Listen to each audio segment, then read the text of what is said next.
اسلام میں صرف عید الاضحیٰ اور عید الفطر کو ہی کہا گیا، میلاد النبی صلی اللہ علیہ وسلم کو عید الاعیاد کہنا کیسا؟ اسلام میں عید الاضحیٰ عید الفطر کو عید کہا گیا اور میلاد پاک کو عید کہنا کیسا ہے؟ تو پہلی بات تو یہ کہ عید الاضحیٰ یا عید الفطر، پہلے اس سے پہلے ایک بات عرض کر دیتا ہوں، بعض مسائل ایسے ہیں کہ عین اسی مسئلے کے بارے میں قرآن و سنت میں کھلے طور پہ احکام رہتے ہیں، بعض مسائل ایسے ہیں کہ واضح طور پر اس کے بارے میں قرآن کریم میں کھلے احکام نہیں ہوتے، مگر وہ کسی نہ کسی قانون سے نکلتے ہیں، اس سے حل ہوتے ہیں۔ اس کو سمجھنے سے پہلے ایک موٹی مثال یہ دے دوں کہ اگر کوئی آدمی شادی کرنے کے بعد اس کی بیوی حاملہ ہو جائے تو ڈلیوری کے مراحل میں اس کو دواخانے کو لے جانا اور اس کے سارے اخراجات وغیرہ کا تحمل کرنا، کیا یہ قرآن کریم میں کہیں لکھا ہوا ہے؟ کیا ایسا حدیث شریف میں کہیں لکھا ہوا ہے؟ نہیں ملے گا آپ کو۔ تو لہٰذا اب یہ قرآن حدیث پہ کھلے لفظوں میں نہیں ہے، بلکہ اب کوئی اگر شادی کرنے کے بعد بولیں گے ارے کیا صاحب ڈلیوری کے وقت میں لے جا رہے کیا لکھا ہوا ہے تو لے جاتا ہوں جی 100 مرتبہ لے جاؤں گا، لکھا ہوا ہی نہیں ہے کیسے لے جاؤں گا؟ یہ اس کا جواب کیا ہوگا؟ ایک باپ صاحب کیا کرے، والد صاحب بیمار ہو گئے، بیٹے کو بولے بیٹا رات میں پریشانی ہو رہی ہے، ذرا دواخانے اس کو مجھے لے کر چل۔ بیٹا بول ابا جان قرآن میں اگر لکھا ہوا ہے کہ باپ بیمار ہو گئے تو دواخانے کو لے جانا تو لے جاؤں گا، حدیث میں اگر ایسا لکھا ہوا تو لے جاؤں گا، قرآن و حدیث سے بتا ڈالو۔ ارے میاں اگر نہیں لے گا تو کم سے کم ایسا کر آٹو لا کے دے دے، میں چلے جاتا ہوں۔ اجی ابا آٹو نہیں کار لاتا ہوں، مگر قرآن و حدیث میں کہیں لکھا ہوا ہے کہ ابا بیمار ہو گئے تو کار لانا یا آٹو لانا؟ کیونکہ میں تو ایسوں کے ساتھ اٹھا بیٹھا ہوں جو قرآن و حدیث میں جو ہے وہی چلنا بولتے، اس میں نہیں ہے نہیں چلنا۔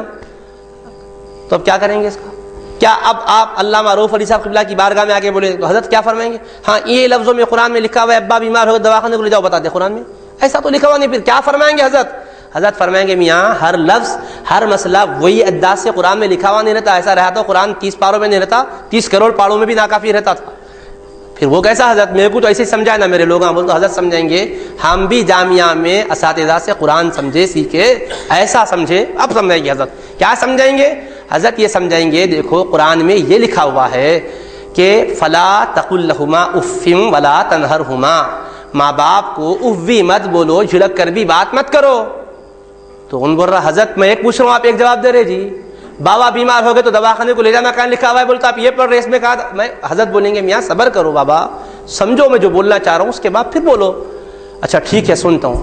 اب حضرت یہ بولیں گے دیکھو قرآن ایک قانون ایک عظیم ضابطہ دیتا ہے، اللہ فرمایا اف بھی مت بولو ماں باپ کو، تو کیا مطلب؟ الف فے اف مت بولو، گالی دیے تو ڈرائے تو جائز ہے وہ تو دیکھو اف مت بولو کا مطلب ماں باپ کے دل کو دکھانے والا لفظ مت بولو، یہ مطلب نکلتا۔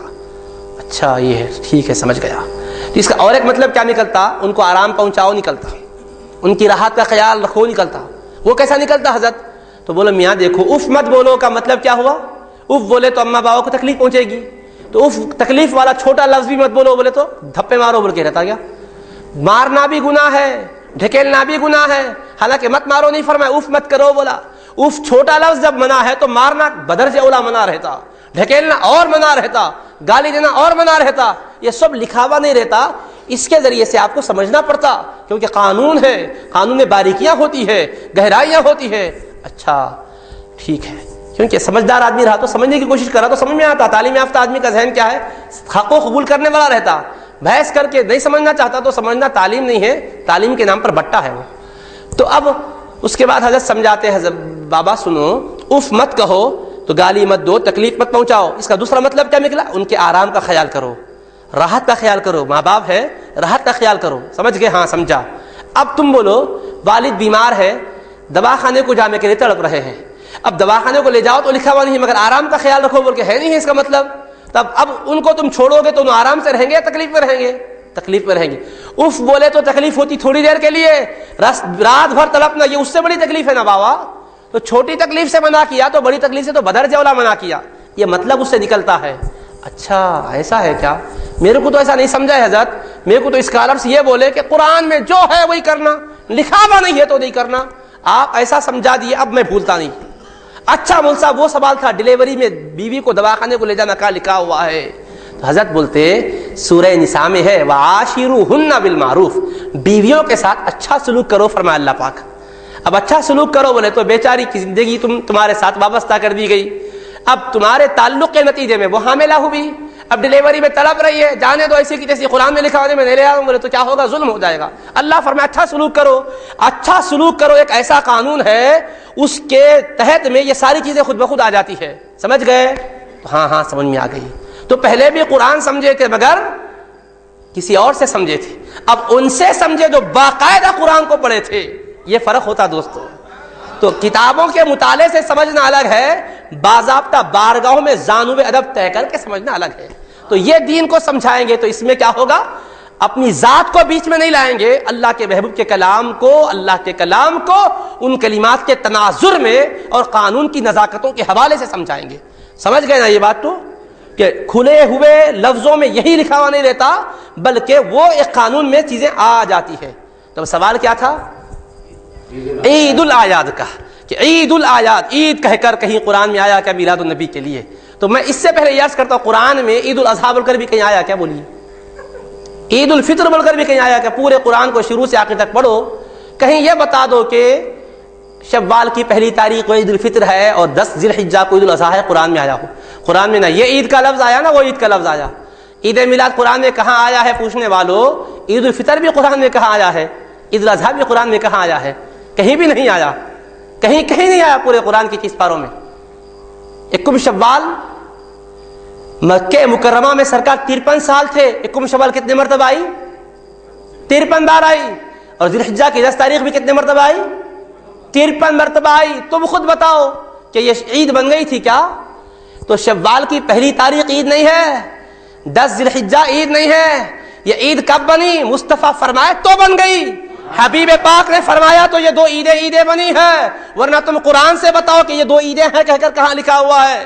مدینہ منورہ میں آقا تشریف لائے، دیکھا صحابہ کو، اہل مدینہ منورہ کو دیکھا، 2 دن وہ خوشی کے اہتمام میں تھے۔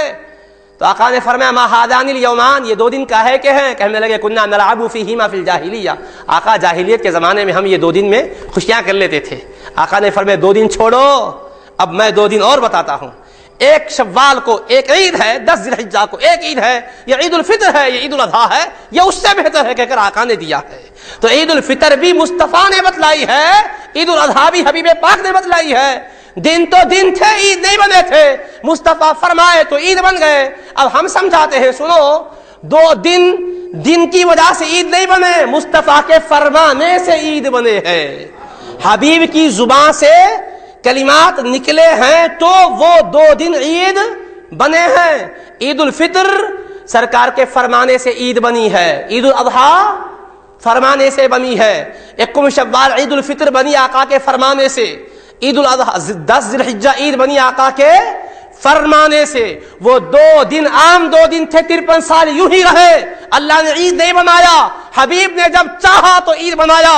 تو بتایا دنیا والوں سوچو، عام دن ان کے فرمانے سے عید بنے ہیں، تو 12 ربیع الاول ان کے تشریف لانے سے عید الاعیاد بنا ہے۔ وہ فرمانے سے بنے یا ان کے آنے سے بنے ہیں؟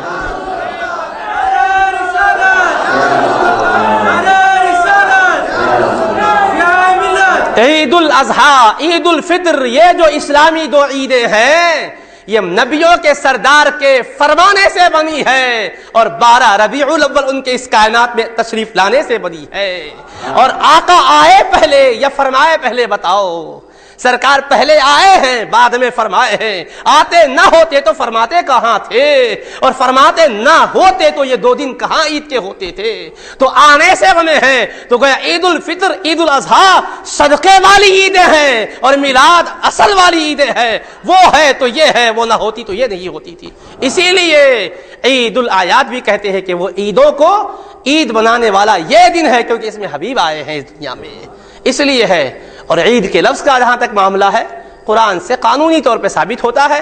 حضرت عیسیٰ علیہ السلام کی قوم نے عرض کیا تھا کہ حضرت آپ اللہ سے ایسی دعا کر دیجئے کہ ہمیں محنت کرنا نہ پڑے، اللہ آسمان سے خوان بھیجا دے اور ہم خوب کھاتے رہیں، بس چین سے رہیں۔ تو حضرت عیسیٰ علیہ السلام نے عرض کیا اللہم ربنا انزل علینا مائدۃ من السماء تکون لنا عیدا لاولنا ولآخرنا، اے اللہ ہم کو آسمان سے ایک خوان نعمت دے دے تاکہ ہمارے لیے وہ عید کا دن بن جائے، ہمارے پہلے والوں کے لیے بھی اور بعد میں آنے والوں کے لیے بھی۔ خیر وہ اللہ نے قید بتلا دی، کیا فرمایا انی منزلھا علیکم، میں اتاروں گا خوان